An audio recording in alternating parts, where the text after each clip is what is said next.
Boa noite a todos, tudo bem com vocês? Espero que estejam tudo muito bom. Queria dar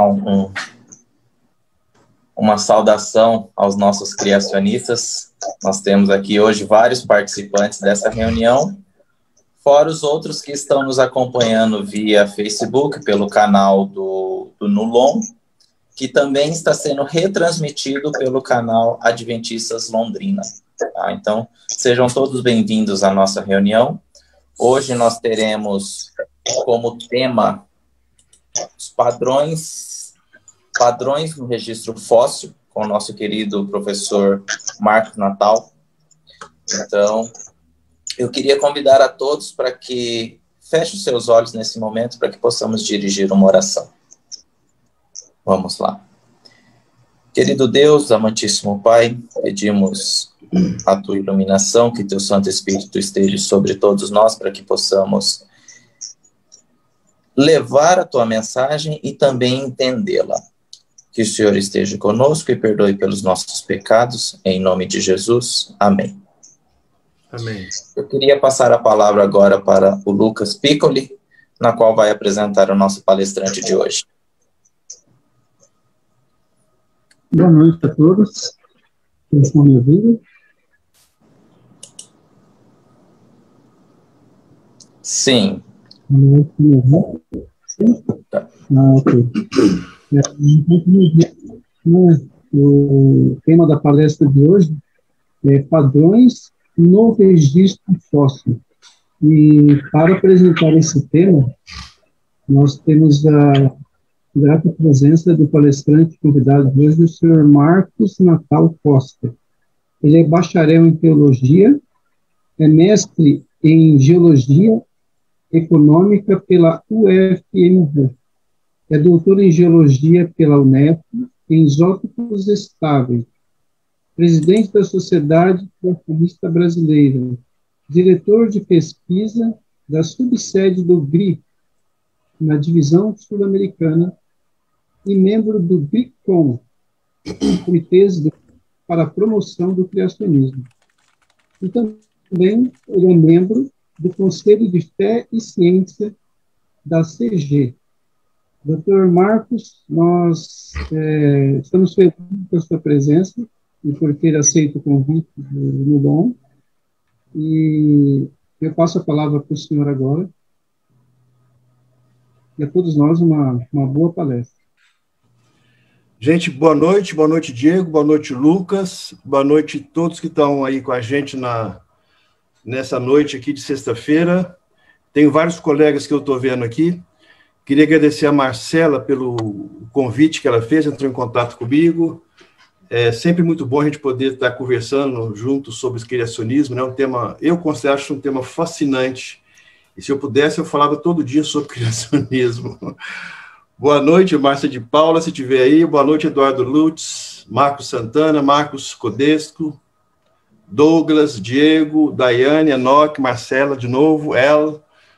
Enfim, boa noite a Maura, que está acompanhando a gente também, Hipólito, Thaís, o Rui, que está aí também acompanhando a gente. Gente, eu vou conversar com vocês, eu não vou fazer uma palestra, eu espero que ela não seja muito extensa.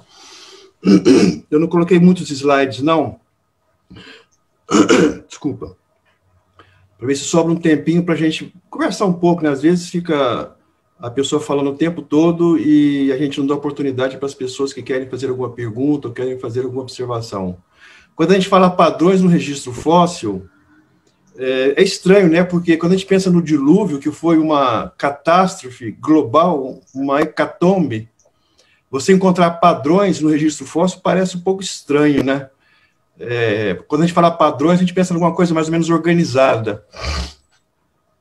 E é isso que a gente vai encontrar no registro fóssil. Muitas coisas organizadas, alguns padrões. Eu vou recapitular com vocês aqui.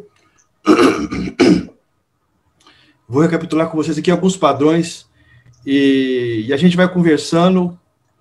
Não sei se vocês têm o hábito de fazer pergunta durante ou depois. Como é que é? Marcos, no final da palestra, aí quem quiser fazer, é aberto para perguntas. Ah, tá bom. Tá bom. Quanto tempo que eu tenho, Diego? 1 hora. Eu vou gastar menos tempo.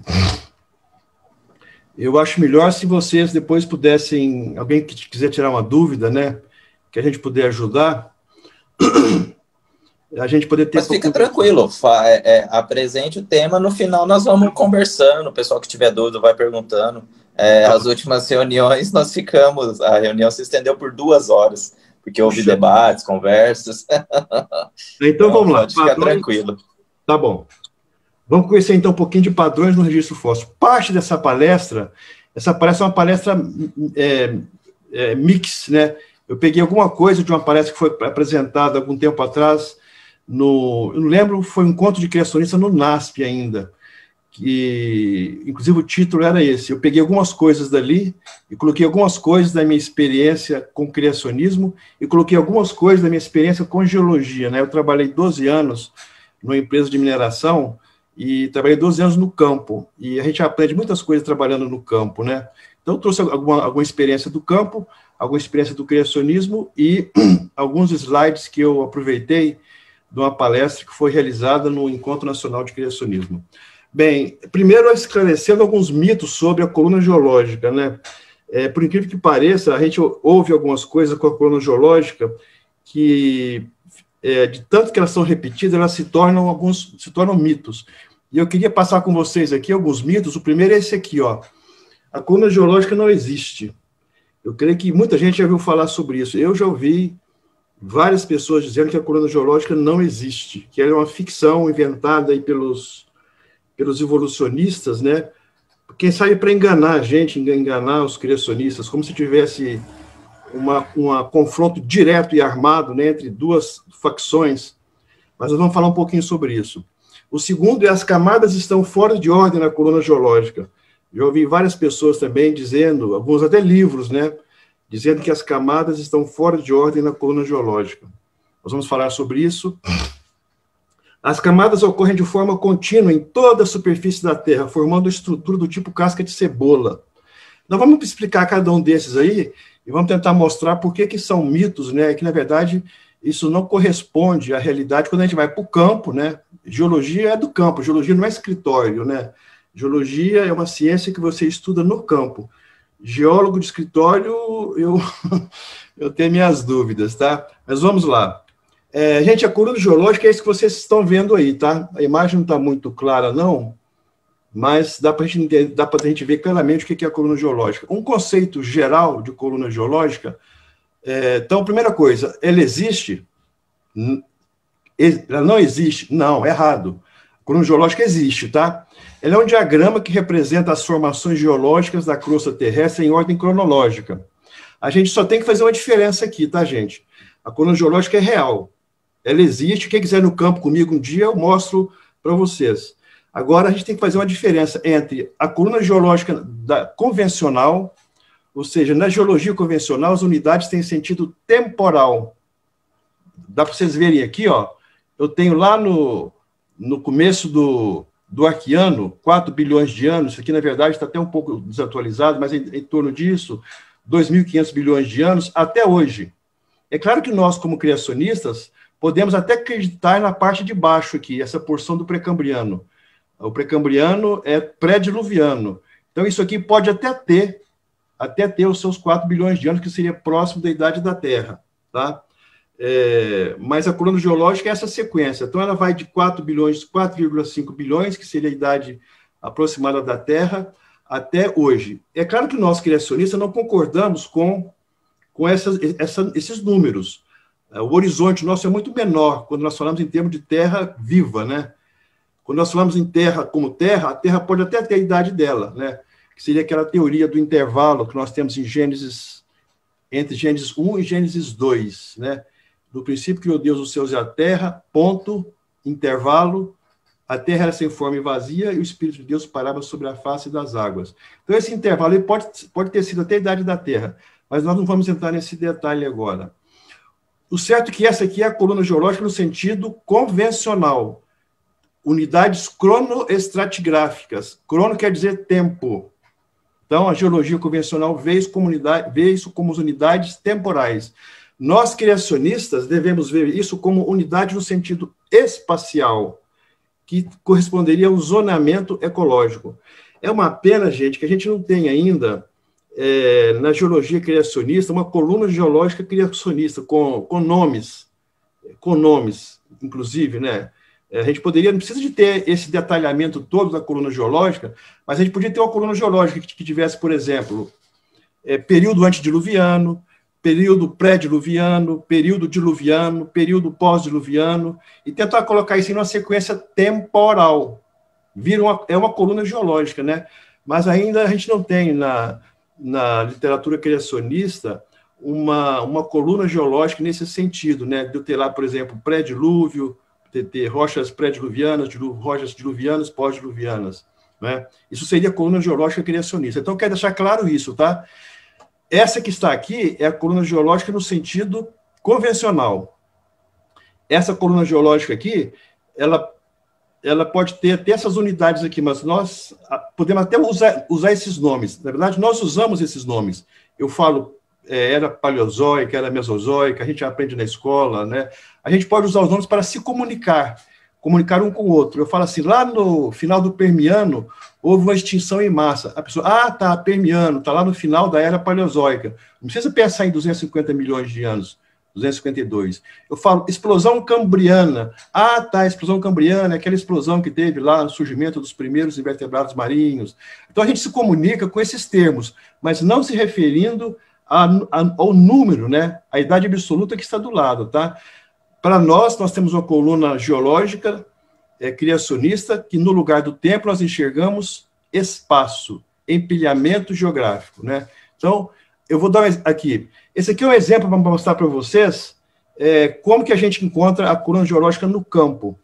É claro que não existe nenhum lugar do mundo onde você vai encontrar a coluna geológica. Isso é verdade, isso é fato, tá?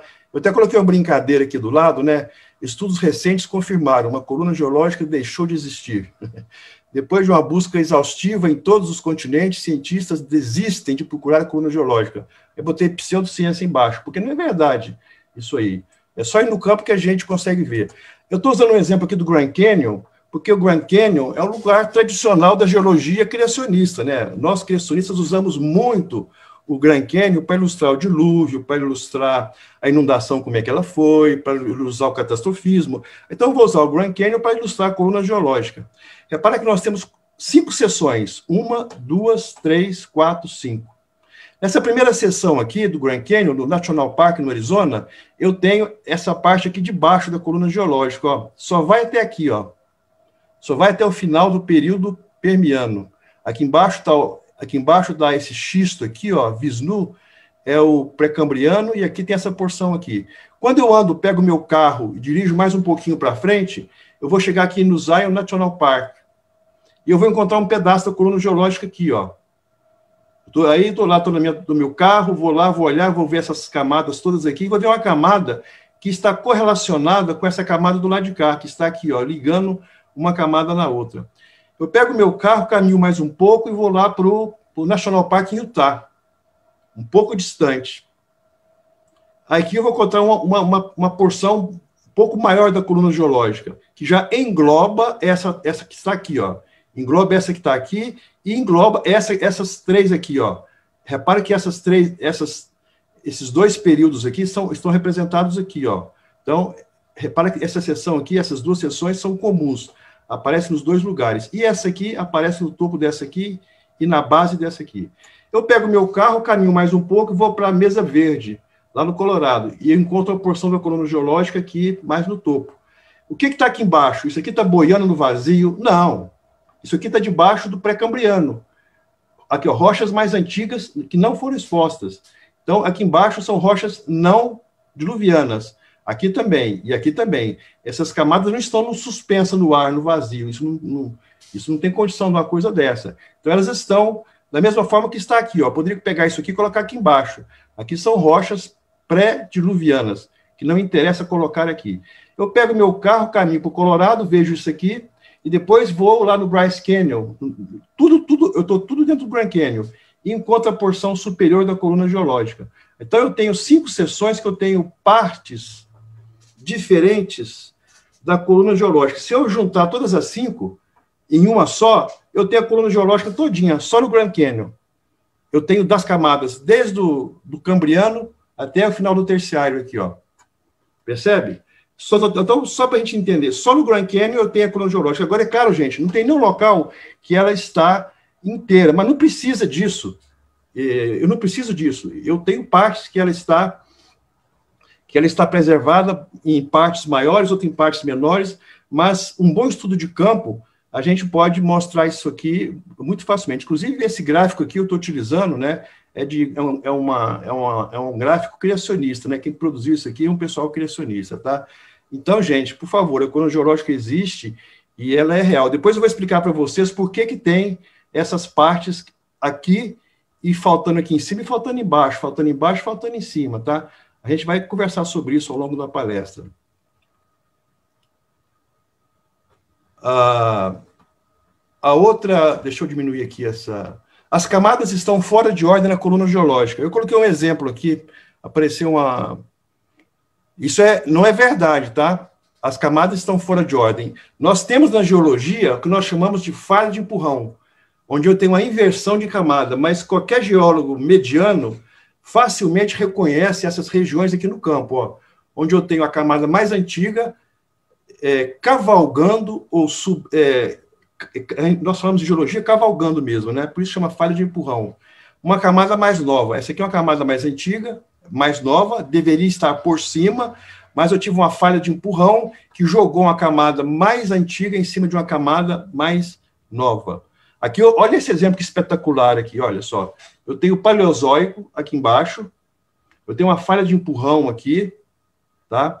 Eu tenho o Cretáceo aqui em cima, que é a parte final do Mesozoico, e aqui eu tenho, gente, olha só, hein, o Pré-Cambriano, que deveria estar aqui de baixo, ó. Deveria estar embaixo de tudo, ele está em cima de tudo. Alguém chega lá um pouco desavisado e fala assim, nossa, mas a coluna geológica está errado. As camadas estão fora de ordem. Mas se você chega aqui e caminha ao longo da falha, é facilmente você perceber que você está caminhando ao longo de uma falha de empurrão. Eu vou mostrar alguns exemplos para vocês de como que a gente vê isso aqui no campo, né? É porque a pessoa nunca foi lá, nunca pegou um martelo, uma lupa, uma bússola, e foi lá no campo para olhar o que tem ao longo do contato entre uma camada e uma outra, uma falha de empurrão. Nesse caso aqui, nós chamamos, inclusive, de cavalgamento, né? Cavalgamento é quando o ângulo entre a camada de baixo e a camada de cima é praticamente zero. Eu falo que uma rocha cavalgou sobre a outra, né? Então, nesse caso aqui, é uma falha de empurrão, mas é um caso particular que nós chamamos de cavalgamento. Aqui tem um exemplo no campo, tá? Vocês estão vendo aqui, ó? A falha de empurrão aqui, ó. Cavalgamento, ó. Aqui é o contato, ó. Eu tenho uma camada aqui embaixo, né? E eu tenho uma camada superior. Repara que isso aqui, ó, deveria estar aqui, ó. Pelo menos está por aqui, ó. Essa ponta aqui deveria de estar cá aqui atrás, mas ela cavalgou por cima dessa aqui. Essa aqui é a mais antiga e essa aqui é a mais nova. O que aconteceu é exatamente isso aqui, está vendo? Eu tenho a camada aqui, a camada mais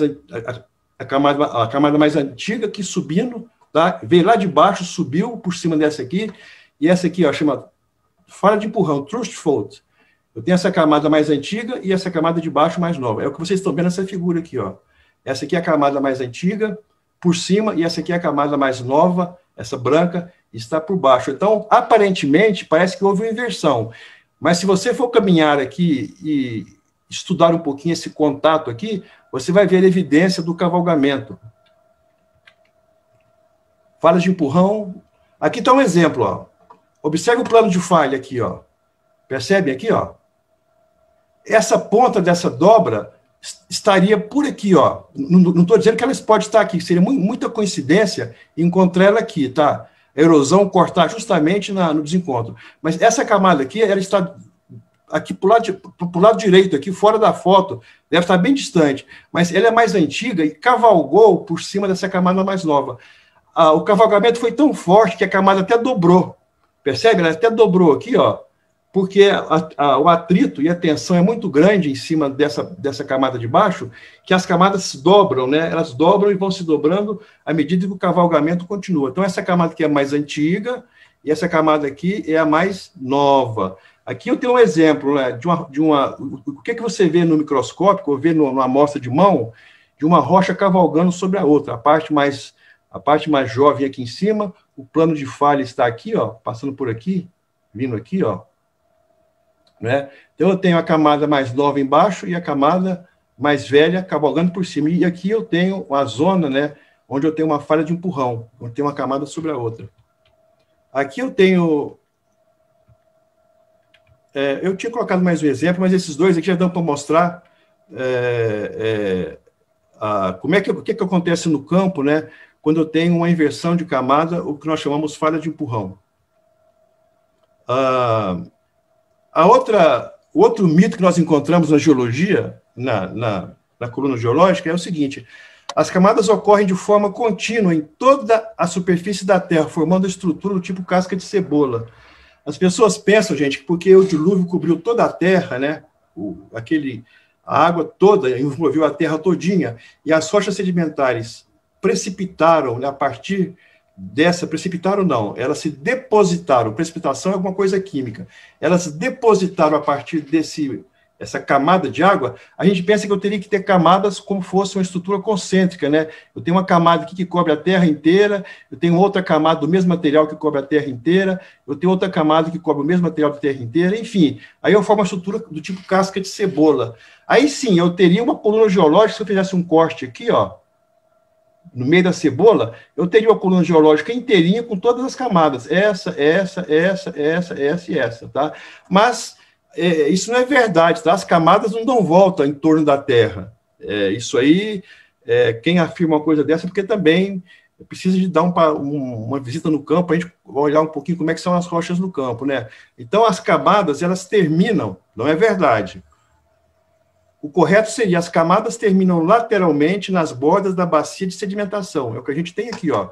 Eu tenho uma bacia de sedimentação aqui, eu tenho várias camadas, uma de calcário, uma aqui está marcado o teu nome, tem que procurar aqui, e uma camada amarela mais recente, e a mais recente de todas está por aqui, ó. Elas terminam aqui, ó. Aqui acabou. E aqui vai terminar também, não está na figura, mas ela vai sumir aqui, ó. Daqui para lá, ó, de lá para cá e de lá para cá, eu não tenho mais essas camadas sedimentares. Então, ela não dá uma volta em torno da Terra.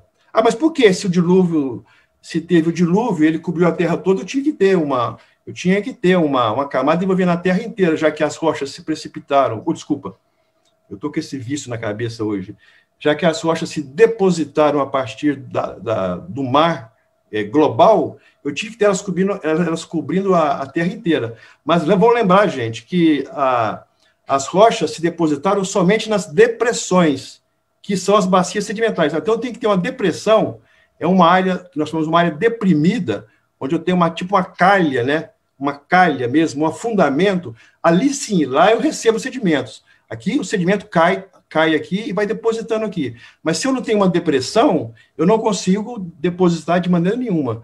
Se você pegar uma bola de futebol e pegar um copo de areia e jogar por cima da bola de futebol, você nunca vai formar uma camada sedimentar. Não tem jeito.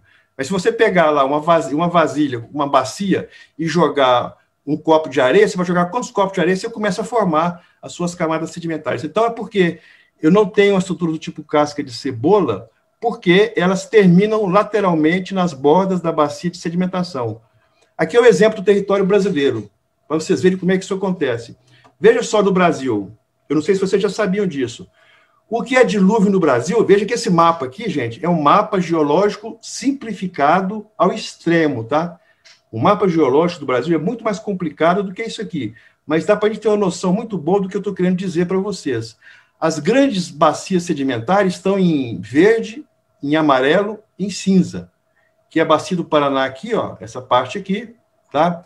A bacia do Amazonas aqui, a bacia do Maranhão aqui, do Piauí, nós chamamos de bacia do meio norte, tá? Algumas bacias isoladas aqui no nordeste do Brasil, a bacia dos Solimões, no alto do Amazonas, aqui o resto do Mato Grosso. Essas outras áreas, nessas cores aqui, olha só, olha o tamanho disso aqui, hein? O rosa, o lilás, o vinho, o laranja e esse outro rosa aqui, elas estão aqui. Eu não tenho vestígio nenhum aqui de rochas diluvianas, olha só. O estado da Bahia, o que acontece? O estado da Bahia, ele é praticamente todo Embora o dilúvio tenha coberto o estado da Bahia, com certeza, mas eu não tenho rochas diluvianas praticamente no estado da Bahia, a não ser no sul da Bahia, por aqui, ó, tá? Lá eu só tenho praticamente rochas pré-cambrianas. Daqui para baixo, tudo isso aqui é pré-cambriano, Proterozoico superior, Proterozoico médio superior, Proterozoico médio, o Arqueano e Proterozoico inferior. E aqui ele colocou abaixo do Siluriano. Então, essas áreas, nessas cores, rosa, lilás, olha o norte do Brasil. Lá em Roraima, Rondônia, eu praticamente não tenho testemunhos de rochas diluvianas. Aqui, nessa porção aqui do centro-oeste, no norte, no centro-norte do Brasil, norte do Mato Grosso, norte de Goiás, Minas Gerais, olha aqui no leste do Brasil, Espírito Santo, Rio de Janeiro. Rio de Janeiro eu só tenho sedimentos quaternários, sedimentos pós-diluvianos. O restante são rochas, aquelas rochas lá do Pão de Açúcar, que a gente vê no litoral do Brasil, né, os mares de morros, todas elas são pré-cambrianas, eu não tenho vestígio de dilúvio ali. Eu tenho dilúvio nesse quadrado, esse quadrado vermelho, esse retângulo vermelho que eu estou mostrando aqui, ó. Aqui eu tenho presença do dilúvio, né? Então, como eu disse, Bacia do Paraná, quem mora nessa região aqui, oeste do estado do Paraná, oeste do estado de São Paulo, sul de Mato Grosso, sul de Goiás, norte do Rio Grande do Sul, oeste de Santa Catarina, todos esses locais nós temos rochas diluvianas, mas se eu vou para o leste, vou para o litoral, aí sim, essas rochas desaparecem. Por quê? A borda da bacia de sedimentação está aqui, ó. Isso aqui é uma área deprimida, é uma calha dos tempos pré-diluvianos, que no tempo do dilúvio foi inundado com sedimento. Os sedimentos caíram aqui, depositaram e formaram essas bacias sedimentares. Então, as quatro grandes do Brasil são essa aqui, a do meio norte, Amazonas e Solimões. E algumas menores que nós temos por aqui, em verde, nesse amarelo claro aqui, e em cinza, como por aqui, alguma coisa aqui. Aqui, ó, essa parte aqui do Piauí, eu tenho rochas diluvianas. Chapada do Araripe também, aqui, ó, lá no nordeste do Brasil, em Sousa, em Juazeiro do Norte, eu tenho algumas tripas, né, de rochas diluvianas. O restante são rochas pré-diluvianas. Então, é por isso, gente, que eu não tenho a estrutura casca de cebola, tá? É por isso que eu não tenho rocha de dilúvio em toda a Terra. Tem lugares que eu tenho, que são os locais onde havia uma depressão antes do dilúvio, né? Ou durante o dilúvio, pode ter tido uma depressão que surgiu durante o dilúvio. A crosta trincou, a crosta abriu, né? Por causa dos terremotos, por causa do vulcanismo. Então, a crosta trincou, criou uma depressão, as ondas vieram, trouxeram sedimento, entupiram, né? Encheram essas depressões de sedimento, formando as bacias sedimentares, tá? Mas só nos locais onde havia depressões. Onde não havia depressões, não tem por que eu depositar, não tem como eu depositar areia em cima de uma bola de futebol, não é? Bem, alguma coisa sobre a qualidade do registro fóssil, já que nós estamos falando do registro fóssil. Esse dado que eu tenho está um pouco desatualizado, mas esses números não mudaram muito, não, tá? A gente estima-se, tem gente que fala que nós temos cerca de 5 milhões de espécies que existem sobre a Terra. Tem autores que falam em 10, tem autores que falam em 20, eu já vi falar em 50 milhões de espécies, mas se nós estamos fazendo uma média conservadora, é possível que a gente tenha hoje 5 a 10 milhões de espécies descritas sobre a Terra, fora as que não estão descritas, tá? Espécies existentes. 1 a 2 milhões seriam espécies que já foram identificadas. Uma hora a gente pode conversar, como é que eu sei que eu identifiquei só 1 a 2 milhões, eu sei que tem 5. Uma hora a gente pode falar sobre isso aí. E aqui eu tenho, olha o que eu tenho de fósseis. Cerca de 250 mil espécies fósseis, ou seja, 5% do que eu teria hoje, né? Menos de 5% que eu tinha hoje, eu teria como fósseis. Então, os fósseis são muito raros, eles não são muito comuns, tá? Quando eu acho um fóssil, eu tenho que comemorar, e a gente acaba comemorando mesmo, né? Porque é uma coisa inusitada, é uma coisa rara, né? Isso não é nenhum problema para o criacionismo, tá? Por favor, né, gente? Não é porque tem pouco fóssil que a minha teoria criacionista está que tem problemas, né? Aqui tem vocês têm uma ideia de como é que os fósseis são representados. Menos de 1% são vertebrados. Menos de 5% são plantas, incluindo as plantas vasculares e as algas, tá? O restante, praticamente todo o restante, são animais marinhos, principalmente invertebrados, né? Se nós formos classificar em termos de espécies. Então, quando eu faço o levantamento dos fósseis, do que eu tenho de fósseis, fósseis de vertebrados são muito raros de encontrar. Você imagina, se os fósseis já são raros de encontrar, e quando normalmente eu encontro fósseis de invertebrados marinhos, né? Você imagina encontrar fósseis de vertebrados. Realmente muito raros mesmo, tá? Outra coisa que a gente tem que estar atento. Quando eu chego no local, digamos que nós vamos fazer uma excursão de campo, nós chegamos e encontramos lá uma exposição de fósseis. Veja só, o que eu vou colocar, as 3 imagens que eu vou colocar aqui. Os organismos vivem e morrem em diferentes ambientes. Essa aqui é uma cena viva. Repara que eu tenho aqui animais que têm carapaças, que têm conchas, e eu tenho animais que são invertebrados aqui, tá? Num primeiro momento de fossilização, aqueles que não têm partes duras já ficaram para trás, ficaram somente aqueles que têm partes duras, partes mais resistentes. No caso, esses gastrópodes aqui, alguns moluscos, tá? Num terceiro momento, eu vou ter mais ou menos isso. Isso é que são os fósseis. Olha a diferença disso aqui para isso aqui. Essa aqui é a comunidade viva. Essa aqui é o que normalmente eu encontro no campo, tá? Normalmente eu encontro isso. Tem lugares que eu encontro isso aqui. Mas isso aqui é quando eu tenho fósseis muito bem preservados, como, por exemplo, na Chapada do Araripe, lá em Sousa, lá em Juazeiro.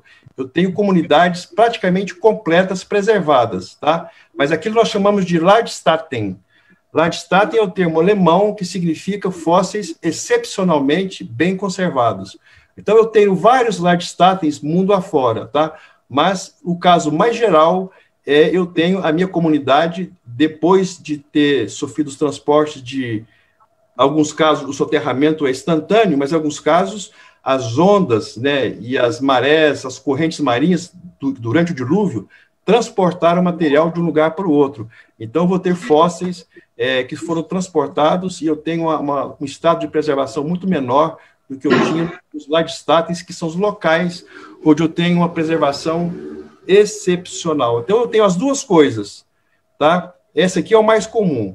Eu tenho que ter cuidado quando eu olhar para uma exposição de fósseis, se eu estou vendo isso aqui, se eu estou vendo isso, ou se eu estou vendo isso.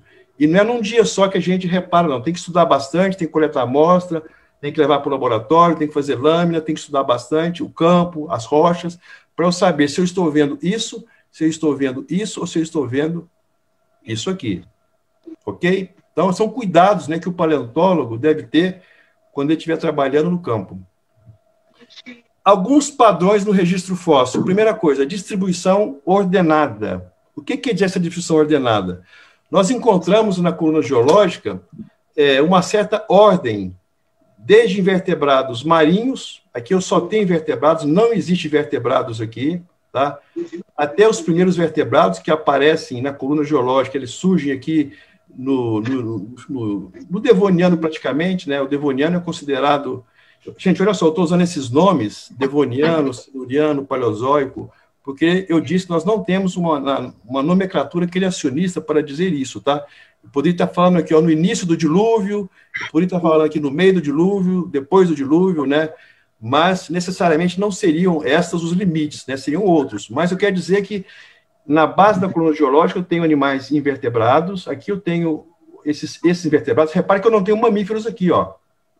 Eu tenho peixes, tenho algumas plantas aqui, muitas delas já foram extintas. Aqui no Mesozoico eu tenho répteis, aqui estão os dinossauros, né? Aqui no final do Cretáceo estão os dinossauros.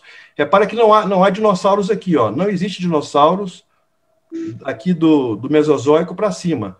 Eu costumava dizer para os meus alunos lá no NASP, né? Se a Márcia estiver aí, ela vai lembrar disso. Eu dizia, gente, se alguém encontrar um osso de dinossauro aqui no Cenozoico, me chama para a gente publicar um trabalho. Esse trabalho com certeza vai ser aceito pela Nature e nós vamos ficar famosos da entrevista todo dia, porque até hoje não se encontrou restos de dinossauros. Vou explicar o que é isso que eu estou falando, tá? Para ninguém confundir. Não se encontrou restos de dinossauros em rochas do Cenozoico. Quando eu falo resto, gente, não é uma imagem pictórica e não é um desenho de parede, tá? Eu estou falando é um osso de dinossauro em rochas do Cenozoico, tá? Se alguém encontrar um dia, quiser me chamar para a gente publicar um trabalho, vai ser muito bom.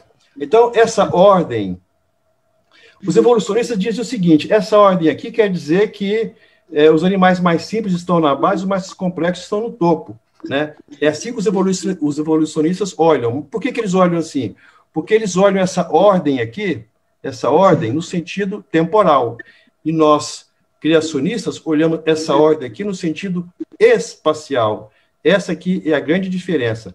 Agora, olha como é que essa ordem é sofisticada. Aqui eu tenho um trilobita, vocês estão vendo aqui um trilobita, só um exemplo de um trilobita. Os trilobitas aparecem na coluna geológica, aqui na base do Cambriano, eu já tenho trilobitas, e eles desaparecem completamente aqui no final do Cambriano. Se alguém achar um fóssil de trilobita em rocha do Mesozoico, me chama para publicar um trabalho que nós vamos ficar famosos. Vai publicar na Science, vai publicar na Nature, e você vai ser dar entrevista todo dia. Porque os trilobitas, até quanto se sabe, foram extintos no final do Permiano. Então, daqui até aqui, eu tenho trilobitas. Mas olha só, trilobitas, gente, é uma ordem. Chama ordem, que é um nível taxonômico, chama ordem trilobitomorfa. Debaixo dessa ordem, eu tenho família de trilobitas, eu tenho gêneros de trilobitas, e eu tenho espécie de trilobitas. Alguns são os gêneros de trilobitas que estão aqui no Cambriano. Outros são gêneros, outros aparecem só aqui. Alguns outros aparecem só aqui. E os que foram extintos aparecem do Carbonífero ao Permiano. Ou seja, quando os trilobitas foram extintos, talvez lá no meio do dilúvio, não existia nenhum trilobita do Cambriano. Os trilobitas do Permiano aqui são diferentes dos trilobitas do Cambriano. Então, você perceba que até dentro de um determinado táxon, trilobitomorfa, até dentro de um táxon eu tenho ordem. Uns são os trilobitas de cá, uns são os do meio, outros são os do topo. Se eu pegar molusco é um filo, está lá em cima, filo molusca. Eu tenho molusco do Cambriano até o Holoceno, até hoje, tá? Mas uns são os moluscos do Cambriano, outros são os moluscos aqui do Devoniano Carbonífero, outros são os moluscos daqui. Aqui, inclusive, nós temos aqui os amonitas, né? Surgiram no Devoniano, aparecem no Devoniano e foram extintos aqui, ó, no Cretáceo, os amonitas. Os que são hoje, os mais próximos deles são os náutilos, né? Mas os moluscos aqui do quaternário, do neógeno, do cenozoico, são muito diferentes dos moluscos aqui da base da coluna geológica. Então, repara, dentro do filo molusco, eu tenho uma diferenciação, uma certa ordem. Alguns aparecem só por aqui, outros aparecem por aqui, outros aparecem só aqui e outros aparecem só por aqui. Então, é nesse sentido que eu tenho uma distribuição ordenada do registro fóssil. É nesse sentido que existe uma ordem. Então, eu tenho uma ordem tanto quando eu considero todos os animais, vertebrados, né? E aqui em cima eu tenho principalmente mamíferos, aves, principalmente aqui, né? Então, essa ordem, ela realmente existe, não dá para falar que essa ordem não existe, tá? Como eu disse, os evolucionistas veem essa ordem no sentido temporal, e nós, criacionistas, vemos essa ordem no sentido espacial. O segundo padrão, distribuição de ambientes marinhos, transicionais e continentais. É o que eu estava dizendo aqui agora, né? Se eu pego a coluna geológica, a parte de baixo dela, eu tenho ambiente marinho, mais ambiente transicional. Aqui eu tenho exclusivamente marinho, no azul. Exclusivamente marinho. Aqui eu tenho ambiente marinho misturado com ambiente transicional. E a parte de cima aqui, eu tenho ambiente marinho, transicional e continental. Tem todos os ambientes que nós temos hoje, né? Eu tenho os mares hoje, eu tenho os ambientes costeiros hoje e eu tenho os núcleos continentais hoje também. Então, aqui eu tenho os três. Aqui eu tenho só essa parte de baixo, aqui eu tenho a parte mais ou menos do meio, né?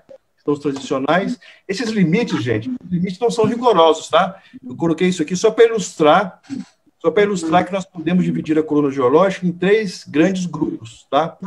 Uma parte marinha, uma parte marinho mais transicional e uma parte que tem os três grandes ambientes, tá? Continental, marinho e transicional, que são isso aqui, tá? Então, o que nós vemos no dilúvio é o empilhamento desses 3 ambientes, nós vamos falar disso lá na frente. Esse outro padrão aqui, esse padrão aqui, eu queria que vocês prestassem atenção, que ele não é, às vezes as pessoas têm dificuldade de entender. Distribuição, aqui eu tenho aumento da modernidade. Olha que padrão interessante esse, hein? Aumento da modernidade. Eu tenho aqui, ó, isso aqui eu estou falando de gente, ó, isso aqui são o número de famílias, tá? Então, família é um ranking taxonômico, ok?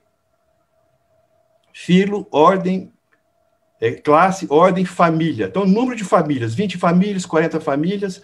Então, famílias aqui, ó, comparação do número de famílias vivas e extintas de bivalves. Esse é um trabalho do Dr. Jim Gibson, olha só, hein, Dr. Jim Gibson foi diretor do GRI durante muito tempo, né? Ele aposentou agora, no ano passado. Quem quiser consultar esse artigo, está lá na revista Oranges, volume 23, no número 2, página 68 a 99. Então, o Dr. Jim Gibson construiu esse gráfico. É um padrão interessante no registro fóssil que ele chamou de aumento da modernidade. O que quer dizer isso? O que está em verde são animais extintos. Não existem hoje mais, só aparecem como fóssil, tá? Eles estão completamente extintos. O que está em rosa são famílias vivas. Então, eu tenho famílias de animais que existem hoje e famílias em verde de animais que foram extintas. Repare que quanto mais eu recuo para o lado esquerdo, predomina famílias o quê? Extintas. E quanto mais eu caminho para o lado direito, quanto mais eu aproximo de hoje, predominam famílias o quê? Que estão vivas. Ou seja, no Cambriano, por esse gráfico, no Cambriano não teria nenhuma família de bivalve que vive hoje, porque não tem rosa aqui, está vendo? Então, os bivalves do Cambriano, não existe nenhum deles nos mares de hoje. Todos eles foram extintos. Quando eu pego as famílias extintas, né, de bivalves no Ordoviciano, olha só, eu tenho praticamente 15 famílias aqui, ó, aqui no meio, tem provavelmente 10, desculpa, aqui é 20, no meio é 10. Eu tenho praticamente 10 famílias aqui, tá? E eu devo ter aqui, ó, uma ou duas famílias de bivalves que vivem hoje. Todos os demais foram extintos. Então, isso chama aumento da modernidade. Quanto mais próximo do recente, de hoje, quando eu falo recente, eu estou me referindo a hoje, maior é a abundância de organismos vivos. Esses organismos vivos tendem a desaparecer quando eu vou para as rochas que estão mais abaixo na coluna geológica. Não sei se vocês entenderam esse padrão, tá? É um padrão muito interessante na coluna geológica, um padrão bem interessante mesmo, esse padrão aí. Chama de aumento da modernidade, que ela começa muito pequena, né, e vai crescendo, crescendo, crescendo, até eu ter hoje os animais as famílias de moluscos bivalves que habitam os mares de hoje. Então, padrão modernidade. Um outro padrão interessante chama disparidade. Veja que nós já vimos distribuição ordenada, distribuição dos ambientes marinhos, transicionais e continentais, e vimos o aumento da modernidade. Nós vamos ver agora o que é a disparidade. Gente, disparidade é isso aqui, ó. Repara que aqui tem a coluna geológica, né? Aqui eu tenho os períodos cambriano, ordoviciano, siluriano, devoniano, carbonífero, permiano. Então, aqui eu tenho a era paleozoica registrada aqui. O ediacariano, ele fica no topo do proterozoico superior, no topo do pré-cambriano. Eu tenho um período que chama ediacariano, por conta da fauna de Ediacara, tá? E aqui eu tracei uma linha mais ou menos aqui, mas essa linha tem que estar mais um pouco aqui para cima, mais ou menos aqui. O que é disparidade, gente? É planos corporais distintos. Isso aqui é uma grande evidência de que a teoria da evolução tem que ser reestudada e não condiz com a realidade que nós observamos. Repara que na base do Cambriano, essa é a famosa explosão cambriana, né? Eu tenho vários organismos com planos corporais totalmente distintos. Totalmente distintos. E à medida que eu vou subir na coluna geológica, esses planos corporais continuam. Eu não tenho novos planos corporais, praticamente quase nenhum, pelo menos no reino animal, né? No reino animal, eu praticamente não tenho um novo filo, a não ser no período ordoviciano, que eu tenho os briozoários. Mas os filos que surgiram aqui, os filos que surgiram aqui, com planos corporais completamente distintos, repara que são animais muito diferentes um dos outros. Eles já surgiram desse jeito. Não existem forma de transição de um para o outro. Não existem ancestrais. Tudo isso aqui é hipotético. Ó. Tudo que está aqui embaixo aqui são linhas hipotéticas. Por isso que não tem nenhum bichinho desses aqui. Tá? Eles já surgiram com planos corporais distintos. Então, eu tenho uma disparidade. Tá? Quando eu olho a coluna geológica por inteiro, eu tenho uma redução da disparidade. Eu não tenho o surgimento de novos filos. O filo já nasceu pronto. Deus criou os animais prontos. Criou os insetos, criou os mirípodes, criou os crustáceos, criou os quelicerados, enfim, criou cada um com seu plano corporal definido. Eles não mudaram de lá para cá. Tá? Isso quer dizer disparidade, né? Se fosse de acordo com a teoria da evolução, eu teria que ter o contrário, eu teria que ter uma grande disparidade no topo da coluna geológica e teria uma baixa disparidade embaixo. Eu teria que ter um grupo só, né? Um grupo só. Esse grupo ia aumentando, eu teria talvez lá uma espécie de alguma cianobactéria, por exemplo. Essa cianobactéria, que foi talvez o ser mais primitivo que se conhece, essa cianobactéria ela foi gerando gêneros, gerando ordens, gerando famílias, gerando reinos, né? E no topo da coluna geológica eu teria, então, uma grande disparidade. O que eu vejo é exatamente o contrário. Eu vejo uma disparidade na base da coluna geológica e essa disparidade mantém ou tende a diminuir para o topo da coluna geológica, né? Isso é totalmente contramão ao que ensina a teoria da evolução. Totalmente contramão. Mas é um padrão que nós observamos na coluna geológica.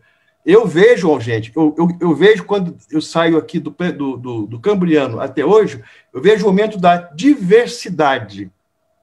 A diferença de disparidade para diversidade é uma modificação dentro da disparidade.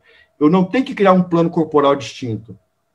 Eu tenho uma adaptação daquele plano corporal para algumas funções.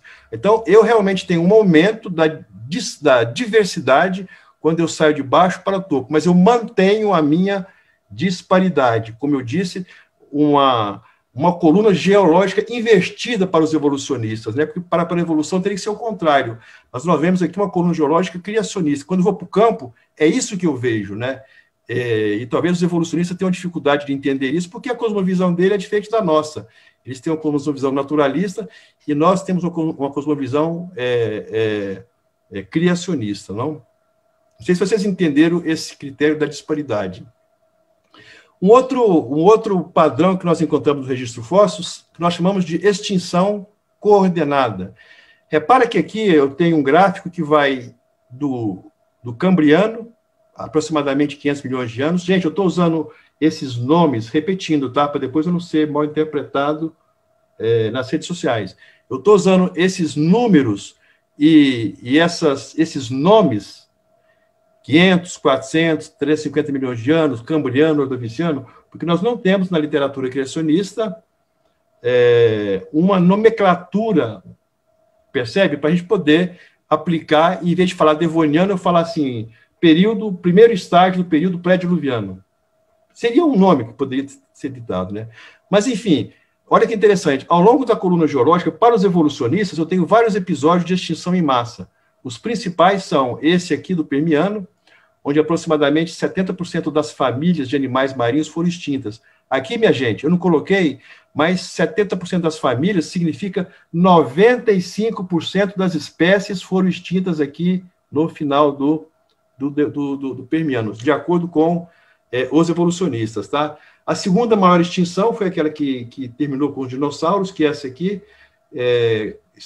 entre 40% e 75%, 76% das espécies, tá? E essa aqui, na verdade, não é uma extinção, né? É a explosão cambriana que eu tenho aqui. Por que eu coloquei essas três linhas pontilhadas em vermelho? Os paleontólogos, quando eles separam a era paleozoica da era mesozoica e da era cenozoica, eles não vão num encontro lá no congresso e falam, gente, vamos dividir aqui a coluna geológica em 3 partes. Quem sugere as divisões? Onde nós vamos colocar o limite? Não é assim que se resolvem as coisas. Então, os paleontólogos usam grandes extinções em massa para poder explicar, não só extinções em massa, grandes eventos de radiação ou de extinção em massa. Então, não é à toa que essa grande extinção em massa aqui coincide com o final do Paleozoico e início do Mesozoico, tá?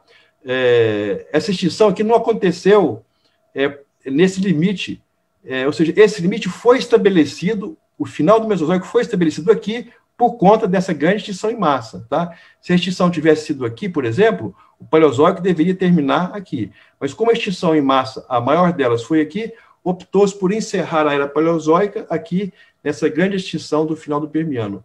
A segunda maior extinção foi destruiu, né? A gente fala de dinossauro, gente, mas foi muita coisa que foi destruída aqui. Vocês estão vendo aqui pelos números de cima, tá? Então, utilizou-se, né, esse grande evento global para colocar um limite entre o que é mesozoico e o que é cenozoico.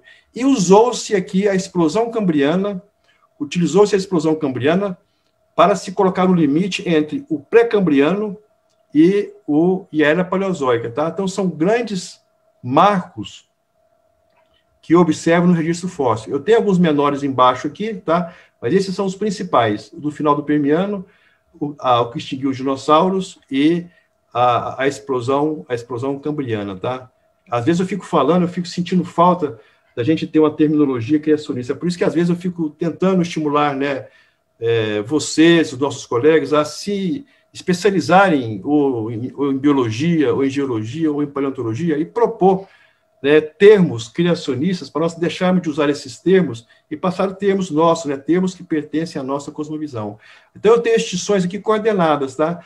As divisões, as grandes divisões do registro fóssil, elas não são feitas por acaso, elas são feitas com base em eventos globais de extinção ou de irradiação. Aqui eu tenho radiações adaptativas.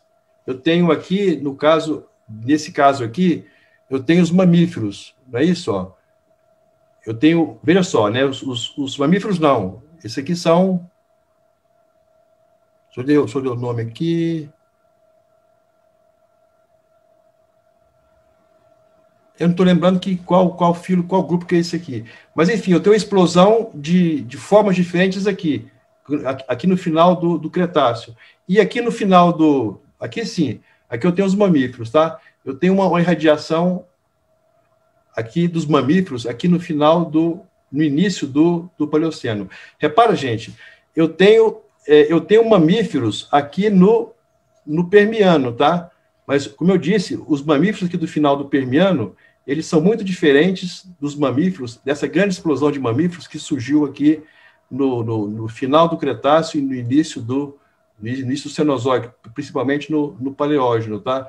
Então, isso nós chamamos de radiação adaptativa. Esse grande surgimento aqui de diversidade, uma explosão de diversidade, nós encontramos isso nos mamíferos, nós encontramos isso nas aves, nós encontramos isso nas plantas, né, principalmente nas plantas, nas angiospermas, ou seja, existem vários grupos, grandes grupos de animais e plantas, onde eu encontro essas radiações adaptativas. Isso é um outro problema para a evolução. Porque eu não tenho animais ancestrais aqui embaixo, né? Eu não tenho os fósseis de transição. Essas ligações são hipotéticas. Eu tenho mamífero pronto. Tenho lá um boi, tenho um cavalo, tenho, sei lá, um rinoceronte, né? Um elefante, mas eu não tenho as formas de transição entre esses grandes grupos, né? Isso também é outro problema para a teoria da evolução, tá? Algumas coisas para a gente encerrar com respeito ao registro fóssil, porque que eles são importantes. Eu gosto muito de usar esse exemplo aqui, eu não sei por que aqui ficou ruim essa imagem, mas eu gosto muito de usar esse exemplo, porque até o século passado, se vocês for pesquisar literatura, reparem que essa posição é muito comum nos dinossauros, nos dinossauros fósseis. É claro, fóssil, né? Não existe dinossauro vivo. Essa posição com o pescoço virado para trás. Aqui eu tenho muito nítido, né? Esse pescoço virado para trás. Aqui também está muito nítido. Aqui também está muito nítido, o pescoço virado para trás. E essa aqui está muito nítido também. Eu não sei por que o slide ficou dessa maneira, tá? Isso aqui não é coincidência, não, viu, gente? Isso aqui, grande parte de dinossauros, principalmente aqueles que tinham o pescoço mais longo, quando eles foram sepultados, você encontra esse nessa posição, que se chama de posição opistotônica, né? Com esse pescoço revirado para trás. Como eu disse para vocês, havia uma teoria até o século passado, ela existe ainda, ela não está totalmente contestada, e ela é válida ainda, que essa posição era a posição pós-mortem, acontecia logo após a morte desses animais, ou seja, à medida que o corpo entrava em estado de decomposição, e o corpo começava a resfriar e se decompor, os nervos e os músculos retraíam eles tracionavam, retraíam e o pescoço era revirado para trás. É como se os nervos puxassem o pescoço para trás e o pescoço ficava desse jeito.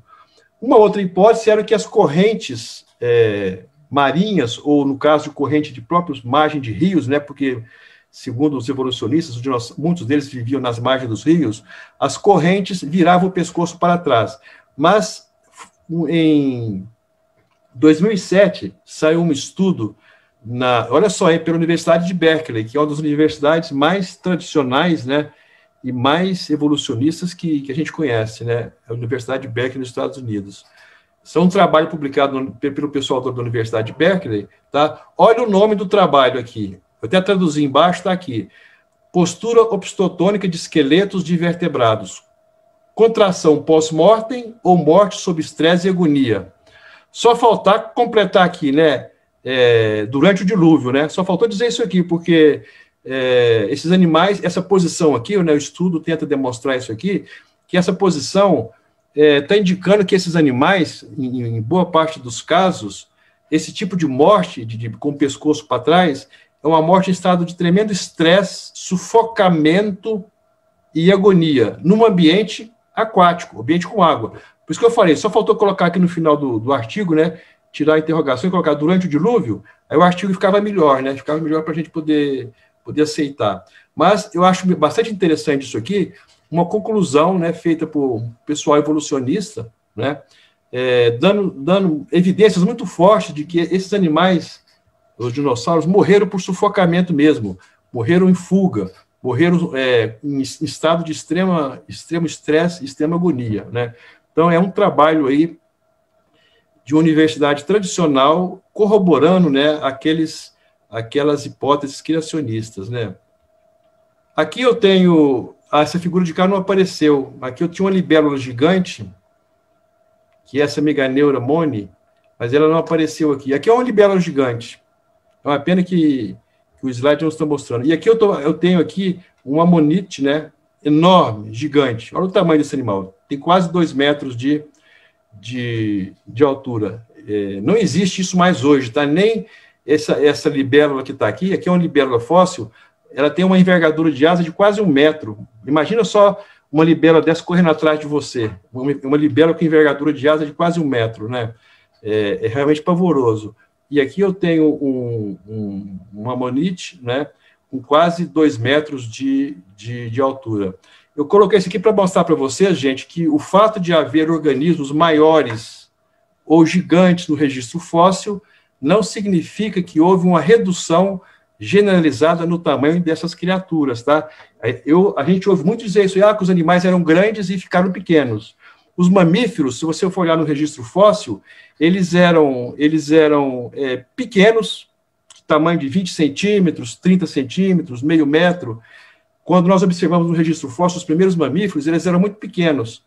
E eles cresceram, até os mamíferos que nós temos hoje, né? Temos aí os elefantes, né? Temos aí os rinocerontes, né? Então, eles cresceram. Então, estão na contramão dessa suposta...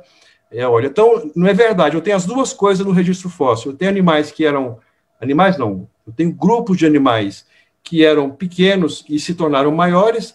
Eu tenho grupos de animais que eram maiores que se tornaram menores. E tem grupos de animais que não foram nem cresceram, nem diminuíram. Mantiveram o seu tamanho...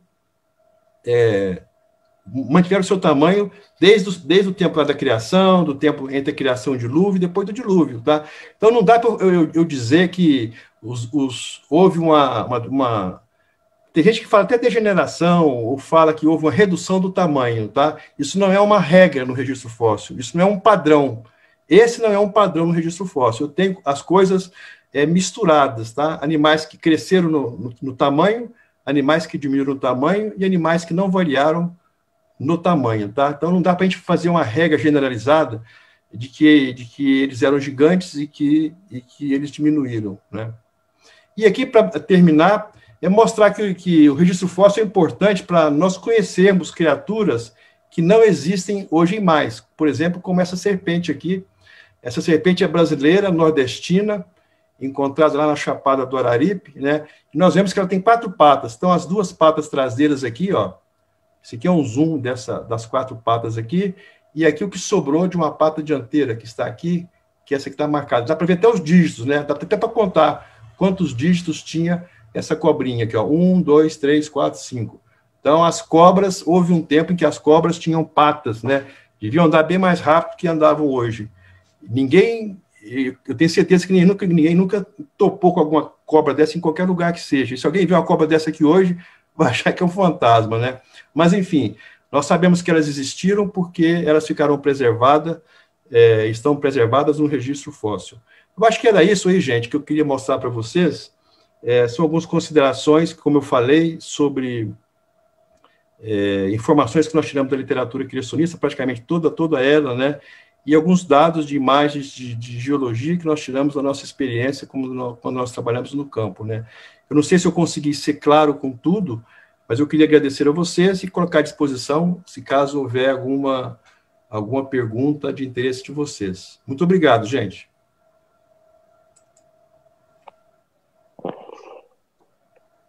Muito obrigada, nós agradecemos muito. Quantas informações importantes, primeiro, quantas informações, né? Todas muito relevantes e importantes. Nesse momento, agora, a gente abre para as perguntas, e para a gente conseguir organizar melhor, eu gostaria que quem tivesse alguma pergunta, erga a mãozinha, né? Tem a opção de erguer a mão aqui no Zoom, porque daí a gente eu vou dizendo o nome da pessoa, a pessoa liga o microfone e faz a pergunta. O Hipólito, ele está com a mãozinha levantada já tem um tempo, eu não sei se ele tem alguma pergunta ou se levantou por algum outro motivo, mas se tiver, já pode fazer, Hipólito. Não, eu tenho uma pergunta, sim. Eu queria dar uma boa noite para todos e perguntar a Marcos o que existe abaixo de uma bacia sedimentar? É a própria crosta da terra ou o que é que vem a ser? Hipólito, a gente chama de embasamento. O que pode ser essa rocha que está debaixo da bacia sedimentar? É alguma coisa muito rígida, tá? Mas formou no princípio do dilúvio ou já existia. Ela pode ser tanto ela é crosta, com certeza ela é crosta. Pode ser tanto um granito, pode ser um gneiss, uma rocha magmática, tá? Como pode ser uma rocha metamórfica, porque no pré-cambriano, gente, aqui só esclarecer um outro mito que a gente costuma escutar, né? A gente costuma dizer que o pré-cambriano é um mar de granito. Isso não é verdade, tá? O pré-cambriano tem rocha sedimentar, muitas bacias sedimentares. O pré-cambriano tem muitas sequências vulcano-sedimentares, que é a mistura de rochas vulcânicas com rochas sedimentares. O pré-cambriano tem muitas rochas vulcânicas, tem muito basalto, e tem as rochas graníticas, que formam realmente uma porção importante. Mas, resumindo, Hipólito, essa parte de baixo da bacia nós chamamos de embasamento, e na maioria das vezes, né, nos casos mais gerais, normalmente é uma rocha granítica, tá? Que pode ser um gneiss, pode ser um tipo de granito. O granito é uma família muito grande de rochas. Então, normalmente, pode ser uma rocha granítica que forma essa crosta rígida, o substrato, onde eu tenho essa calha, essa depressão, onde o dilúvio jogou sedimento, né, as ondas jogaram sedimento e preencheram e formaram as bacias sedimentares, que nós sabemos que formamos lá do início até o final do dilúvio.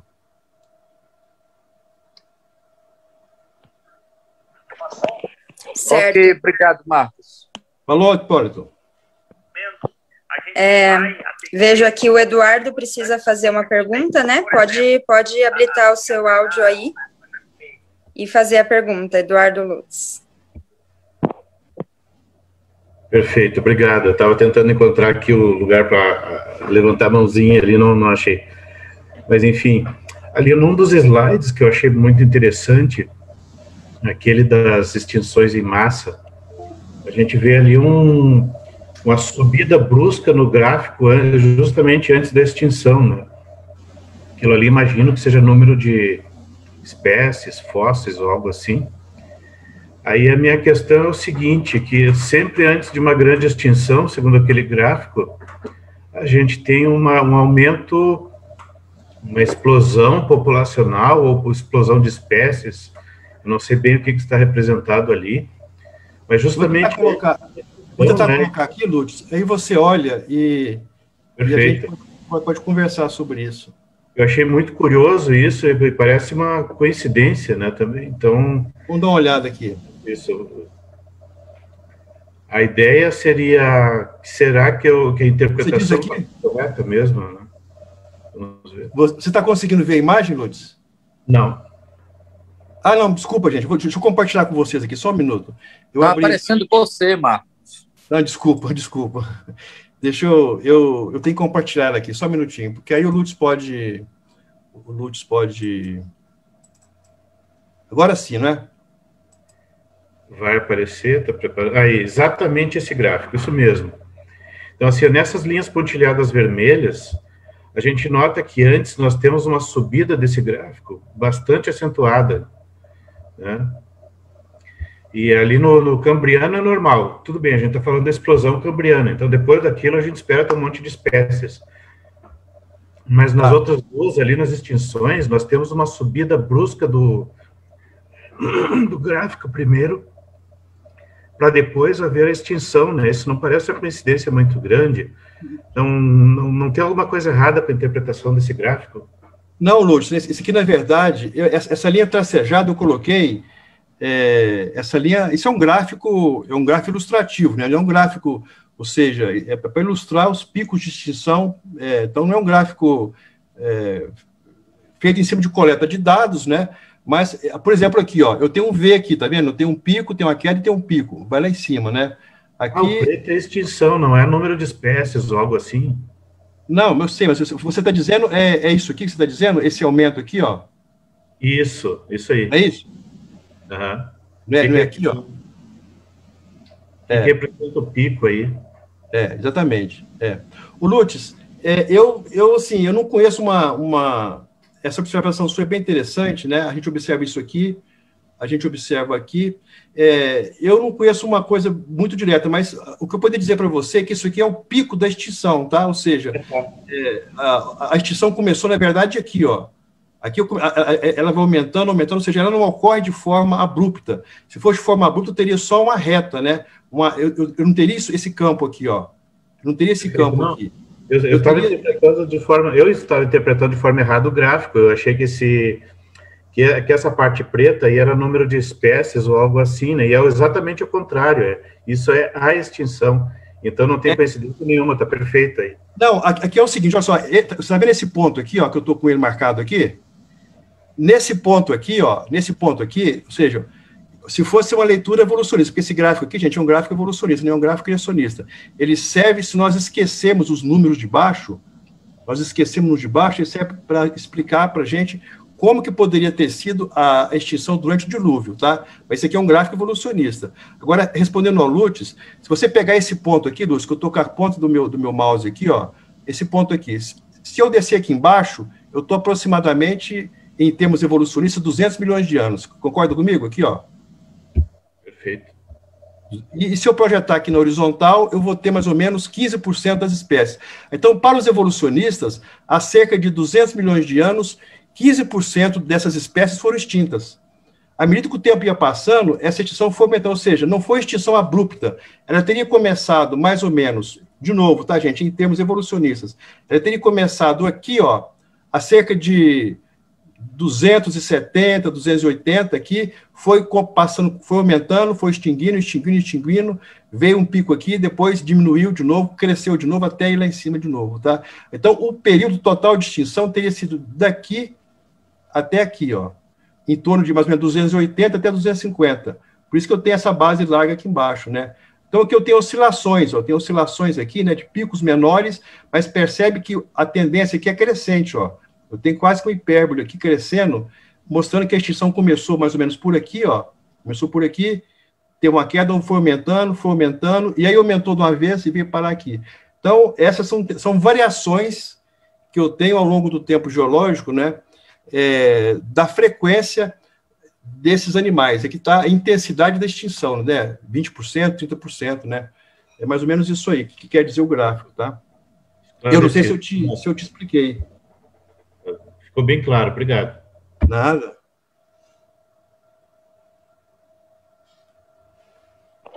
Muito bem, não estou vendo aqui mais nenhuma mãozinha levantada, mas se mais alguém tiver alguma pergunta, pode ligar o microfone, caso não tenha encontrado a opção. Aqui, Otávio França. Por favor, Otávio. Eita. Primeiramente, eu acabei entrando aqui por causa da recomendação de um amigo meu. E, assim, eu não me sinto muito... Não, é porque eu queria perguntar e não sei se foi abordado, porque eu acabei de chegar. Desculpa. Eu queria perguntar sobre a questão das estruturas do relevo. As estruturas do relevo, né? Assim, tem os dobramentos modernos e tem as outras coisas, né? Eu acabei esquecendo o nome. Mas esses dobramentos modernos e os escudos antigos também poderiam se formar com dizendo assim, eu não sei vocês, mas eu vejo que a Terra tem mais ou menos uns 6 a 10 mil anos. E esses dobramentos poderiam se formar com essa quantidade pequena de anos, dizendo assim. Desculpa, eu tô falando de modo muito leigo. Desculpa. Não, mas você tá, eu já entendi a pergunta sua, né? Essas dobras, elas se formaram durante e no final do dilúvio, tá? Durante o dilúvio, a gente já tinha, porque a crosta trincou todinha, a crosta partiu, né? Os continentes, a gente tinha um grande continente que foi quebrando, foi partindo, né? E um continente batia no outro, inclusive. Aí você ia dobrando os sedimentos. Mas no final do dilúvio, nós temos a formação das grandes cadeias de montanhas. Nós temos, por exemplo, os Andes, os Himalaias, os Alpes, né? São cadeias de montanhas que foram se formando à medida que o dilúvio foi terminando. Os continentes foram se ajustando nas posições atuais, e essas montanhas foram se levantando. Então, ali pelo final do dilúvio, a gente tem um grande levantamento de montanhas, mas temos montanhas também que foram levantadas, começaram a soerguer e foram erodidas durante o dilúvio.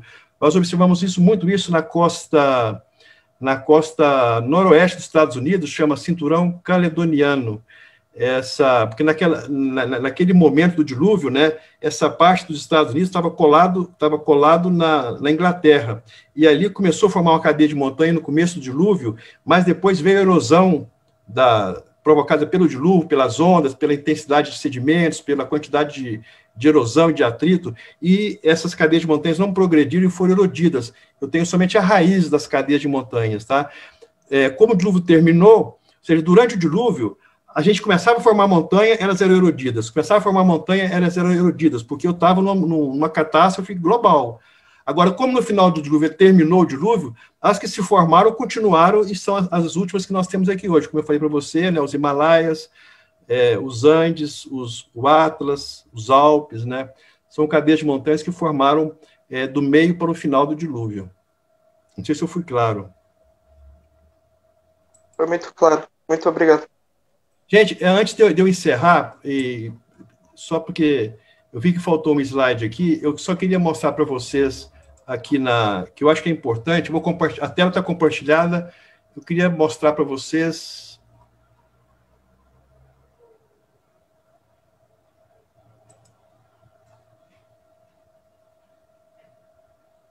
essa figura aqui. Vocês estão vendo essa figura? Opa! Essa figura aqui, tá certo? Aqui eu mostrei para vocês a distribuição ordenada. Ou então, essa figura... Só um minuto aqui, que eu quero encontrar aqui a melhor posição.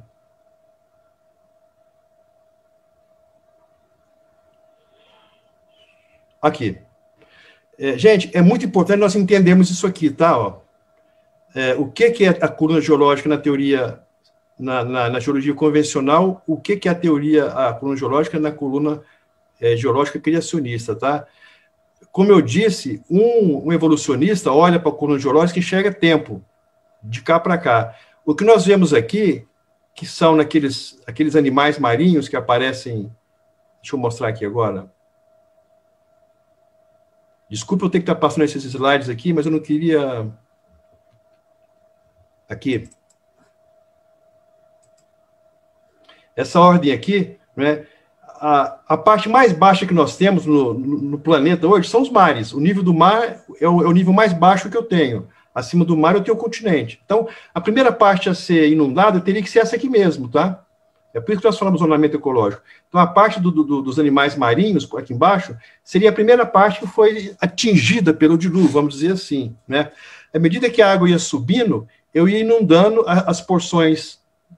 os ambientes costeiros percebe? Os ambientes costeiros. E, por último, a água, quando a água chega no núcleo do continente, eu atinjo de cheio aqueles animais que viviam nos núcleos continentais, tá? É o que nós chamamos de zoneamento ecológico, que é uma teoria levantada lá no final da década de 50, né?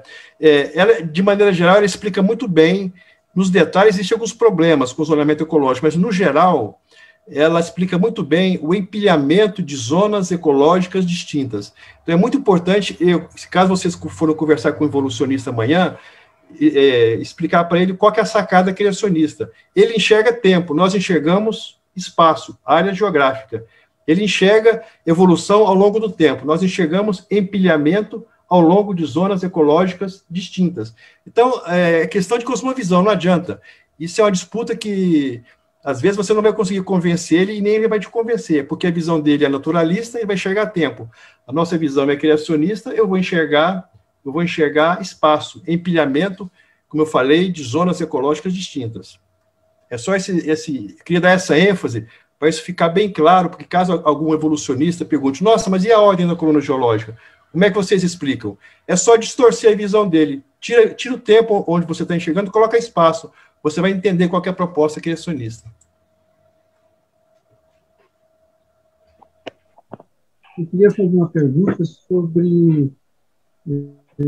talvez a minha pergunta seja um pouco básica, mas eu tenho uma curiosidade sobre essas camadas, ou esses tempos aí, né?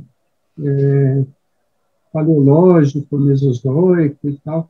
Quando foi cunhado esses termos e se as rochas encontradas, eles têm uma datação para isso, por exemplo, encontra uma rocha e aquela rocha é uma paleozoica, por exemplo. Eles têm aquela rocha de milhões de anos. E se no criacionismo já foi datado essa mesma rocha, desconsiderando a teoria do intervalo, né? E se foi datado, se tem isso na teoria do criacionismo, né? Que tem essa comparatividade aí. Então, eu queria que o senhor falasse um pouco mais sobre essa questão desses termos aí, das rochas. Não, são duas coisas. A coluna geológica, os termos, todos eles foram criados antes... Olha que interessante, né? Todos os termos da coluna geológica, seja paleozoico, mesozoico, cenozoico, seja os períodos do paleozoico, né? O cambriano, o devoniano, devoniano, siluriano, carbonífero, enfim, todos eles foram criados antes de 1859. Antes da publicação do livro de Darwin. Todos eles foram criados, né? Cambriano é o nome de uma tribo lá na Inglaterra, Devoniano vem de Devonshire, que é outra tribo no norte da Inglaterra. Então, esses nomes são nomes geográficos retirados de regiões onde, naquele local, você tinha uma seção tipo de determinada extrato, de determinada formação. Tá? Agora, todas as formações foram criadas, os nomes, né, da coluna geológica foram criadas entre 1830 e 1841, mais ou menos, praticamente todos. Uma foi criada em 1789, parece, e a última, que é mais antiga, em 1879, que é o Ordoviciano, que foi criado bem depois que o Darwin publicou o livro dele. Tá? Agora, com respeito às idades que você falou, que é outra coisa, né? Por que fala que aquela rocha tem milhões de anos?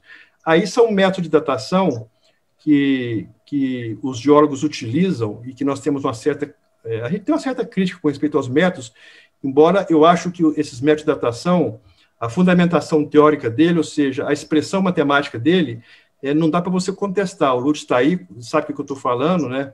E a gente sabe que, em termos matemáticos, é uma expressão lógica, né? A gente questiona na datação geométrica, são alguns pressupostos que são utilizados para você chegar àquele valor, tá?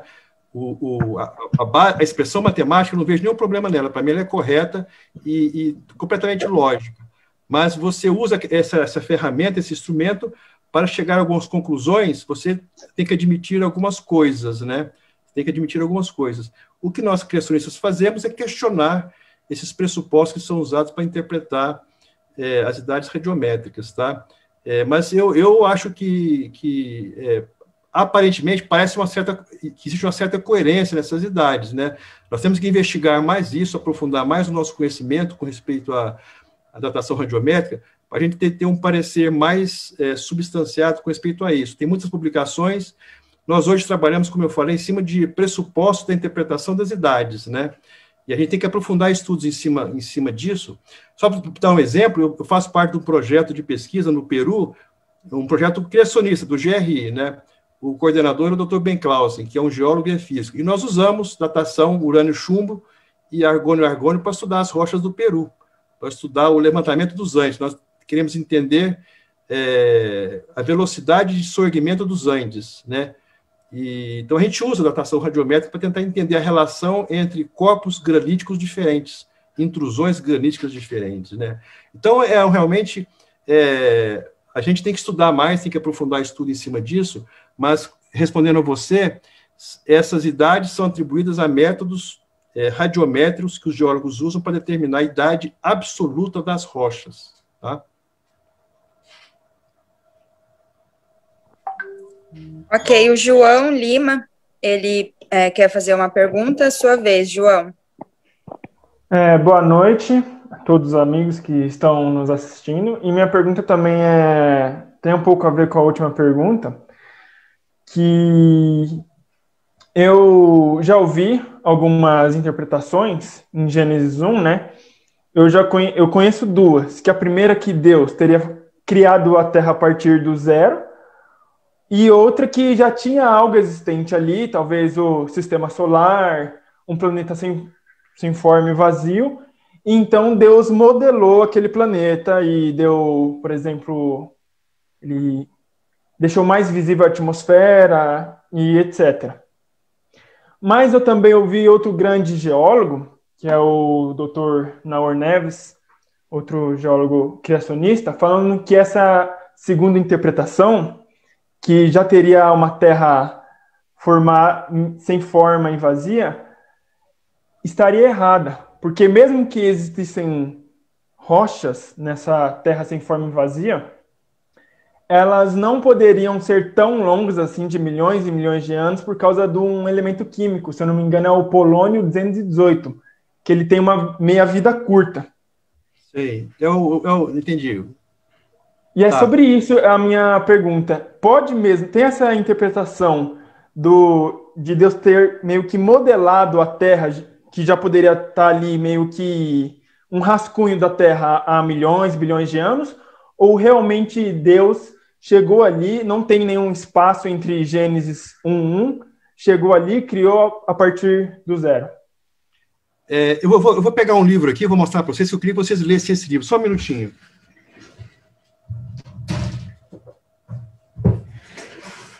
Você está vendo esse livro aqui? Quem está vendo? Ele está ao contrário, não é isso? Não, mas dá para ler, Mistérios da Criação. Mistérios da Criação.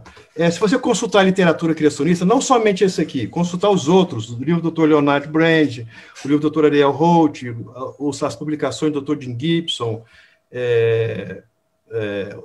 consultar a literatura criacionista, você vai ver duas hipóteses que não ferem o texto bíblico. Não ferem o texto bíblico. A primeira hipótese é aquela hipótese teve um pico, uma aceitação muito grande, não é que não tem aceitação hoje não, é que tinha uma aceitação maior, tá?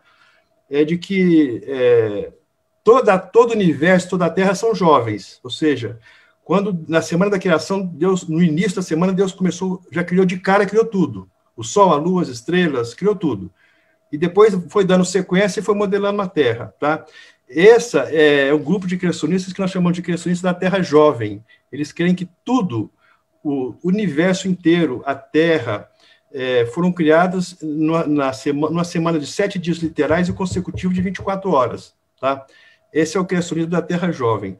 Existe uma teoria do intervalo, que nós chamamos de intervalo passivo, que ele lê Gênesis 1 da seguinte maneira, presta atenção na leitura que eu vou fazer. Ele lê assim, ó, no princípio criou Deus os céus e a terra, ponto, intervalo. A terra era sem forma e vazia, e o Espírito de Deus parava sobre a face das águas.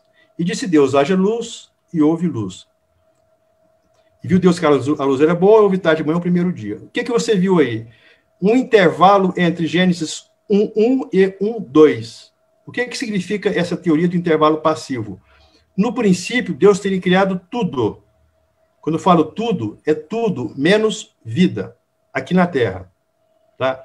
Então, no princípio, criou Deus os céus e a terra. Céus e a terra, alguns teólogos entendem que é uma expressão utilizada, alguns teólogos entendem que é uma expressão utilizada para se referir ao universo, uma vez que no hebraico você não teria a palavra universo. Então, se usa, geralmente, céus e terra. Vou indicar outra literatura muito importante para vocês poderem ler, que eu acho que é interessante, que fala só sobre isso. Então, no princípio, Deus criou tudo. Depois de um tempo, que nós sabemos qual tempo que é esse, que pode ser, inclusive, a idade da Terra, de 4.000 bilhões de anos, que pode ser de 500 milhões de anos, que pode ser de 1 milhão de anos, que pode ser de 50 mil anos, que pode ser de 10 mil, que pode ser de 2 anos, nós já não sabe quanto. Nesse intervalo, depois de um tempo, Deus veio aqui à Terra, ela estava sem forma e vazia. Aí ele começou a modelar a Terra para, no 6º dia, recebermos nós, receber o homem. Então, ele criou a atmosfera, ele ajustou ao firmamento, ele fez aparecer, né, deu uma calibrada na atmosfera, limpou a atmosfera, apareceu o Sol e a Lua, um para reger o dia, para reger a noite. Ele foi criando e foi ajustando a Terra para poder, no 6º dia, ter condições de receber a nós. Deus não ia colocar a gente numa terra caótica, sem forma e vazia. Então, ele organizou durante esse tempo todo, essa semana, né, esses 5 dias da criação, ele foi organizando a Terra, e quando viu que estava tudo em ordem, estava tudo pronto, estava tudo bom, ele repetiu isso várias vezes, e viu que era tudo muito bom. Quando estava muito bom, ele foi e criou o homem. Então, nenhuma dessas hipóteses, elas ferem o texto bíblico, tanto que as duas estão na literatura adventista. O livro que eu queria mostrar para vocês...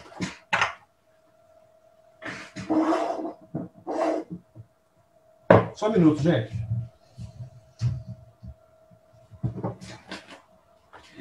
Quem não leu, eu acho que deve de ler, tá? The Genesis Creation Account and its Reverberation in the Old Testament. Gente, esse livro aqui é fantástico, tá?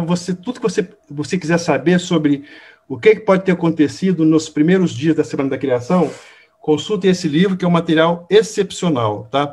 E de aproveitar aqui e fazer um merchandising, não precisa nem de eu fazer, mas eu queria fazer, consultem o site da Sociedade Criacionista Brasileira.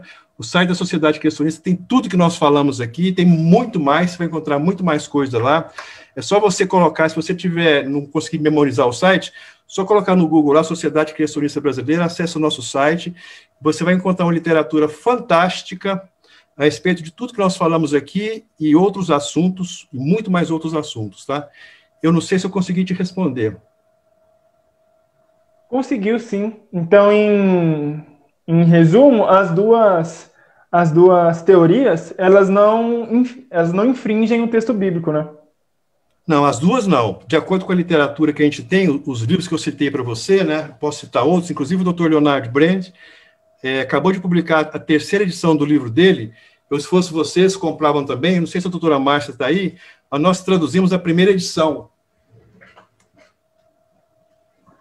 Que é esta aqui, ó. Não sei quem conhece esse livro. Esse livro essa aqui é a 1ª edição, Fé, Razão e História da Terra.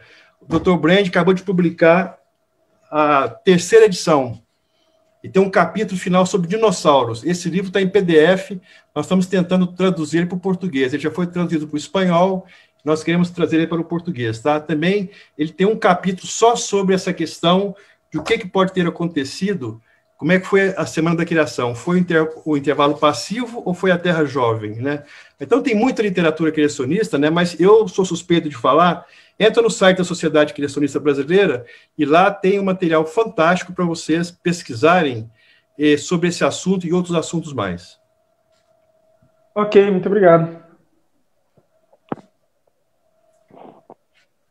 Nós temos uma pergunta aqui no chat sobre datação radiométrica. Como podemos comparar na datação radiométrica se ela mede a existência dos fósseis como tendo milhões de anos? Dandri Oliveira. Então, é por isso que nós questionamos, porque, de acordo com a datação radiométrica, né, os primeiros fósseis, de acordo com a datação radiométrica evolucionista, os primeiros fósseis teriam cerca de 3,4 bilhões de anos, que são as cianobactérias, que são os estromatólitos, né? Os estromatólitos são esteiras de algas, né? Esteiras de algas que se cresceram em ambiente raso, e que os evolucionistas interpretam como tendo sido as primeiras formas de vida, tá? Os estromatólitos, que são colônias de cianobactérias. Então, são os evolucionistas que atribuem essa idade aos fósseis, tá? Com base na datação radiométrica. E, como eu disse, eu particularmente não questiono a expressão matemática desses métodos. Qualquer físico, qualquer matemático sabe o que eu estou dizendo. Agora, os pressupostos que nós utilizamos para interpretar esses dados, esses pressupostos que nós costumamos questionar, tá? Não é somente você colocar os dados numa expressão matemática e colocar o resultado, 2 mais 2 é igual a 4. Você tem que dizer por que é igual a 4, e nesse dizer por que é igual a 4, eu tenho que imaginar que algumas coisas não aconteceram durante milhões de anos, né, que as condições iniciais, condições de temperatura, de pressão e outras variáveis, tanto químicas e físicas, elas não sofreram alteração durante milhões de anos. Aí sim, mas a gente questiona se isso realmente pode ter acontecido dentro de um tempo tão dilatado, né?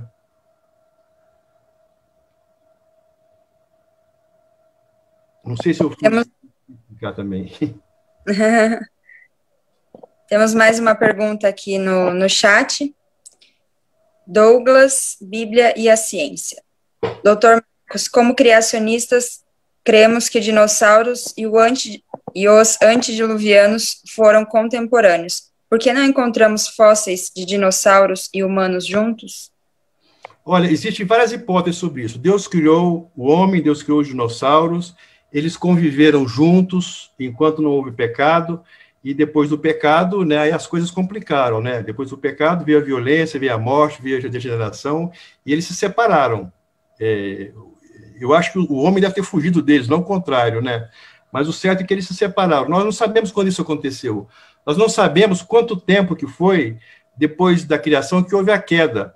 Nós temos 3 marcos importantes até o dilúvio. Eu tenho a criação, depois eu tenho a queda, eu não sei quanto tempo durou da criação até a queda, depois eu tenho a queda até o dilúvio, né? O dilúvio a gente tem um horizonte mais ou menos de quando teria sido o dilúvio, né? Mas antes do dilúvio a gente não sabe. Eu sei que houve um marco importante na história da Bíblia, né, na história das nossas origens, foi a criação, a semana da criação. Depois nós não sabemos quanto tempo passou para ter a queda. Eu não sei, pode ter 1 ano, 2 anos, 10, 50 anos, 100 anos, a gente não sabe. E depois houve, então, houve o dilúvio, tá? Só me recorda a pergunta, que eu me divaguei aqui e eu me perdi na pergunta. Você podia repetir, por favor?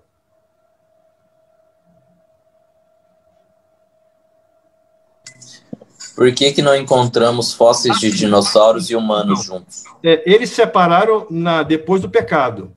Com o dilúvio, aí eu tenho mais de uma hipótese. Hipótese 1, os dinossauros não entraram na arca. É por isso que eu não encontro, essa seria a explicação, por que eu não encontro fósseis de dinossauro no Cenozoico. Então, essa seria uma possível explicação. Eles não entraram na arca, se eles não entraram, eles não saíram, então eu não encontro fósseis de dinossauros depois do Mesozoico. Uma explicação 2, eles entraram na arca, eles saíram da arca, mas não se adaptaram e foram extintos. Como fóssil de vertebrado é muito raro, como eu mostrei para vocês, é muito raro, e eles eram um grupo muito pequeno, a chance de encontrar um fóssil de dinossauro no Cenozoico é muito pequena. Por isso que eu falei, se um dia vocês acharem, quiserem me convidar para publicar um trabalho, a gente vai ficar famoso, tá? É porque não tem não, é porque se achar é uma raridade extrema, porque se eles, imagina só, hein, um casal sai da arca de dinossauros, vamos supor que entrou um casal de dinossauros na arca. Eu não sei se foi isso, eu entendo que entrou um casal de réptil, que poderia ser ou não dinossauros, mas vamos supor que entrou um casal de dinossauros. Esse casal poderia ter encontrado problemas para a sobrevivência no mundo pós-diluviano, e seria extinto. Poderia ter algumas gerações de dinossauros, várias gerações, mas a raridade dos fósseis é tão grande que nós não encontramos ainda. Então, essa é a hipótese 2, tá? Eles entraram na arca, saíram e foram extintos, por isso que eu não encontro, ou eu não encontro porque eles não entraram na arca. Entrou um casal de réptil, que era um tipo básico de réptil, como nós chamamos terminologia criacionista, era um tipo básico de réptil que chegou e se diversificou. Os dinossauros teriam ficado de fora da arca, ou chegaram atrasados, né? Quando eles foram entrar na arca, chegaram atrasados e ficaram de fora. Isso é só brincadeira, gente. Não sei se eu respondi. Muito obrigado. Muito obrigado, ficou muito bem explicado. Muito bem. A Geisa tem uma pergunta, pode falar, Geisa?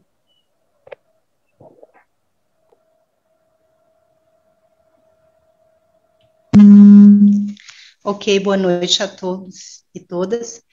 Marcos, assim, primeiro felicitá-lo pela palestra, né, pelas explanações, muito bom. Mas eu tenho uma pergunta para você, que é a respeito de um fenômeno atual. Eu não sei até que ponto você poderia ajudar a elucidar isso, mas eu tenho uma curiosidade muito grande por algo que vem acontecendo, que é o aumento do magnetismo agora na região sul e sudeste do país. Então, isso é um fenômeno que tem sido estudado pela NASA, pela Agência Espacial Europeia, e a gente sabe que o magnetismo também está relacionado ao núcleo de ferro, né, e de níquel nas camadas da Terra. E eu queria que você nos falasse um pouco sobre isso, se é possível, se você pode elucidar alguma coisa para nós em relação a isso, já que é um fenômeno que também está relacionado ao solo. E se não, tudo bem, eu vou entender, mas eu gostaria muito que, de alguma forma, isso pudesse ser elucidado por você. Eu estou falando com quem? Com a? Geisa. Geisa. Boa noite aí, essa pergunta é muito boa, mas eu vou ser sincero com você, Geisa, eu não tenho conhecimento, né, eu não conheço esse fenômeno na literatura, talvez eu não tenha lido ainda, sabe, sobre esse estudo que o magnetismo está aumentando no sudeste brasileiro, é isso?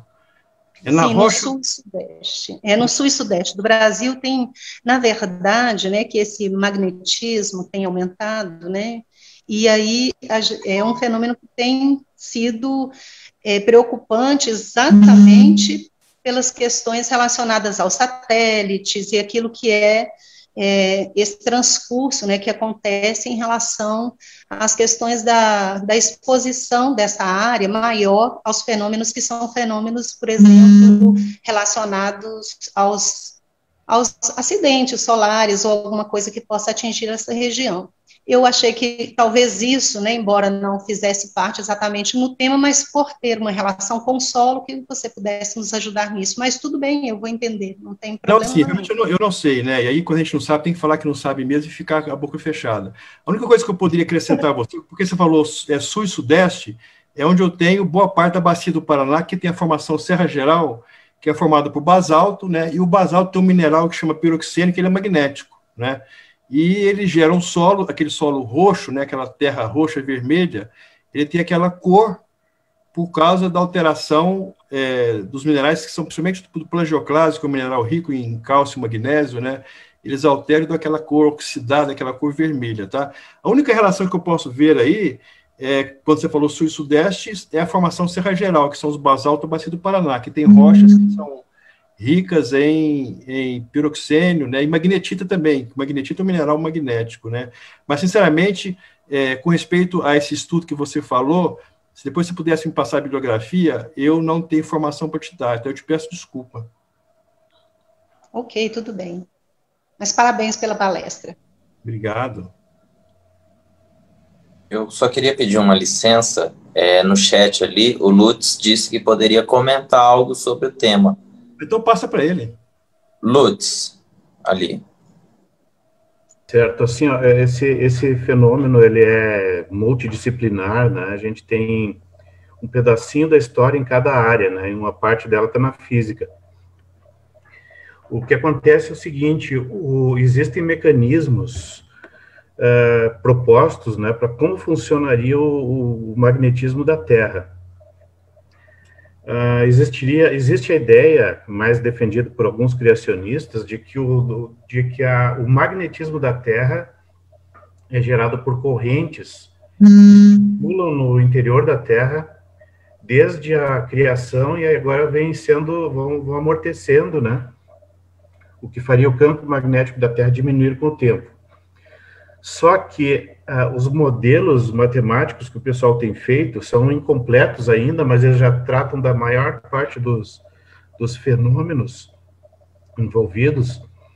Eles sugerem uma outra coisa, como o fato de que o núcleo da Terra gira com um determinado eixo de rotação e a parte externa da Terra gira com um eixo um pouco diferente, isso causa um efeito de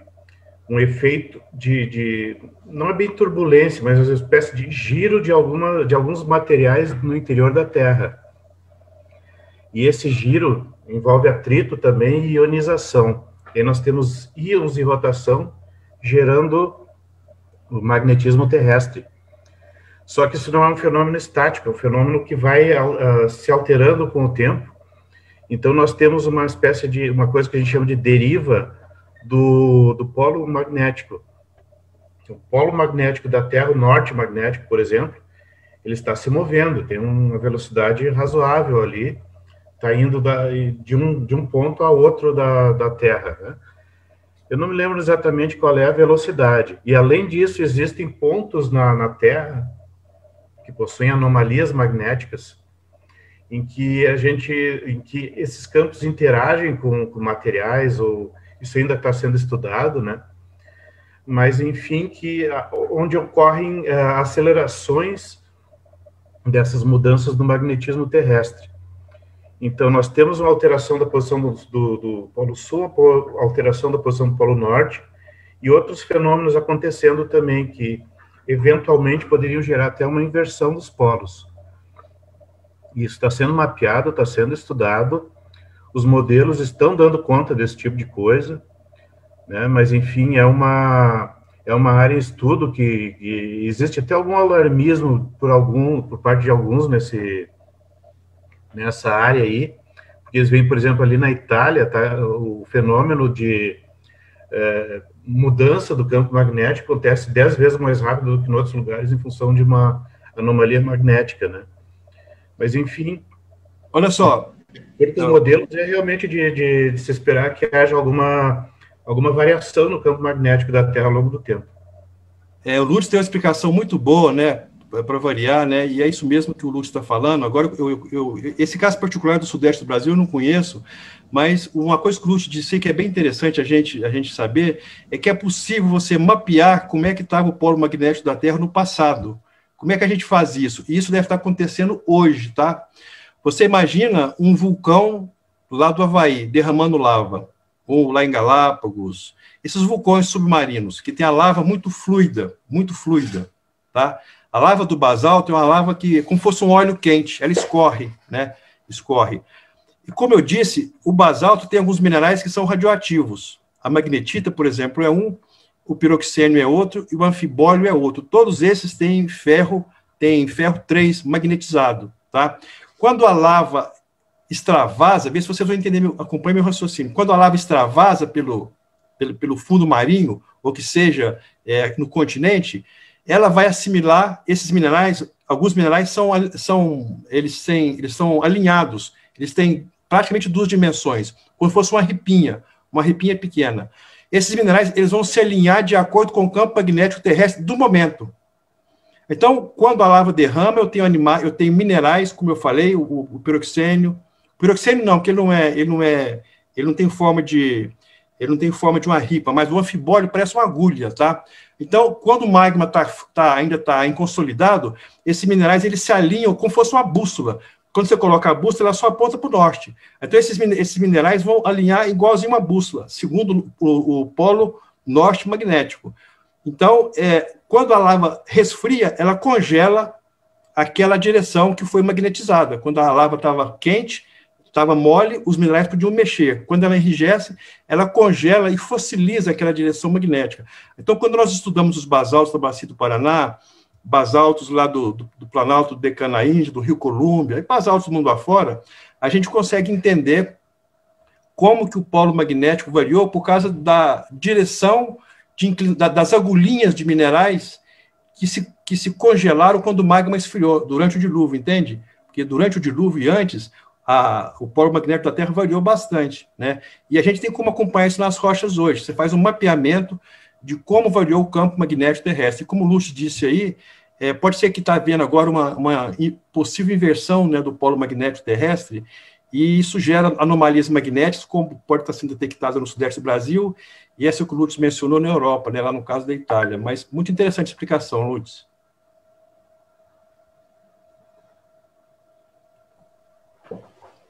Muito bom. Vamos encerrar por aqui. O assunto é muito bom e rende bastante discussão, mas vamos deixar para outra oportunidade. Gostaria de pedir que o Dr. Marcos fizesse uma oração para a gente encerrar, por gentileza. Antes de encerrar aqui, eu só queria dar um abraço para 2 amigos meus que eu acabei de ver aqui agora e que eu não vejo há muito tempo, o Albertinho e a Geisa. Um grande abraço para vocês, viu? Saudade de vocês. Vamos orar então. Bondoso Deus, Pai nosso que estás nos céus, somos gratos a Ti, pela Tua revelação na natureza, por podermos estudar a natureza e chegarmos à conclusão de que somente Tu pode criar tantas maravilhas como a que nós encontramos. Obrigado pela oportunidade de podermos estudar, conhecer mais de Ti. Obrigado pela oportunidade de estarmos aqui nesse grupo reunido. Derrama uma bênção sobre aquelas pessoas que procuram investigar o mundo da perspectiva criacionista e aqueles que também têm uma perspectiva diferente, para que eles possam encontrar os verdadeiros referenciais de estudo da natureza e possam compreender que só Tu pode ter criado um mundo maravilhoso e belo como nós temos.